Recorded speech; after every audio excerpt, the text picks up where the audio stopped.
എമ്പുരാൻ സിനിമയെക്കുറിച്ചാണ് ഞാൻ പറയാൻ പോകുന്നത്. എമ്പുരാൻ സിനിമ ഞാൻ കണ്ടു.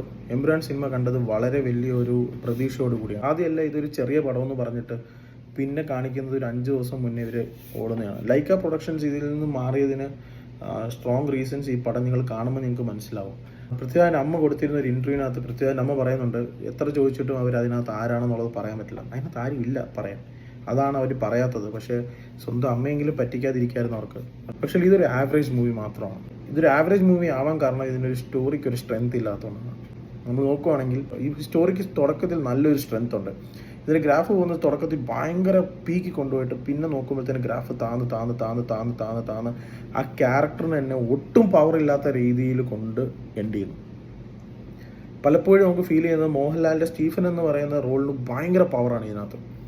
സ്റ്റീഫൻ്റെ റോളിന് പവറും എബ്രാഹിം ഖുറേഷിക്ക് ഉള്ള സീൻസിൽ ഒന്നും ഒരു പവറില്ലായ്മ ഫീൽ ചെയ്യുന്നു. അത് പല റീസൺസ് ആണ്. അതിൻ്റെ സ്റ്റോറിക്കകത്ത് ഒരു സ്ട്രെങ്ത് ഇല്ലാത്തതുകൊണ്ട് മാത്രമാണ് അങ്ങനത്തെ ഒരു ഫീൽ വന്നത്.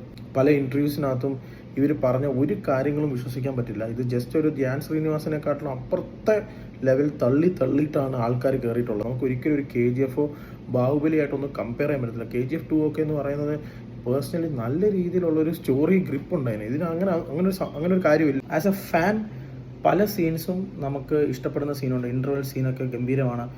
ചില സീനുകളൊക്കെ നമുക്ക് ഭയങ്കരമായിട്ട് ഇഷ്ടപ്പെടുന്ന സീനുകളിലേക്ക് നമുക്ക് ഗൂസ് ബംസ് തരുന്ന സീൻസ് തന്നെ ഉണ്ട്. അതേപോലെ തന്നെ എനർജി ഇല്ലാത്ത രീതിയിലുള്ള സീൻസ് ഉണ്ട്. ആവശ്യമില്ലാത്ത സീനുകളുണ്ട്. നിങ്ങൾക്കൊരു എക്സ്പെക്റ്റേഷൻ ഉണ്ടാകാൻ പാടില്ല. ഇതിനകത്ത് ഒരു എക്സ്പെക്റ്റേഷനും വെക്കരുത്. ജസ്റ്റ് ഒരു എക്സ്പെക്റ്റേഷൻ ഇല്ലാതെ പോയി ഈ സിനിമ കാണുക. നിങ്ങൾ ലൂസിഫറായിട്ട് പോലും ഇതിനെ കമ്പയർ ചെയ്യരുത്. അത് മനസ്സിലായി. ലൂസിഫറായിട്ട് പോലും ഈ സിനിമയെ കമ്പയർ ചെയ്യാൻ പറ്റത്തില്ല. അപ്പോൾ ഒരു എക്സ്പെക്റ്റേഷൻ ഇല്ലാതെ ഈ പോയി പടം പോയി കാണുക. എന്നിട്ട് ആ ഒരു 3 മണിക്കൂറിനുള്ള കുറച്ച് സീനുകൾ എൻജോയ് ചെയ്യുക. ആ മേക്കിംഗ് അല്ലെങ്കിൽ വിഷ്വൽസ് എൻജോയ് ചെയ്യുക.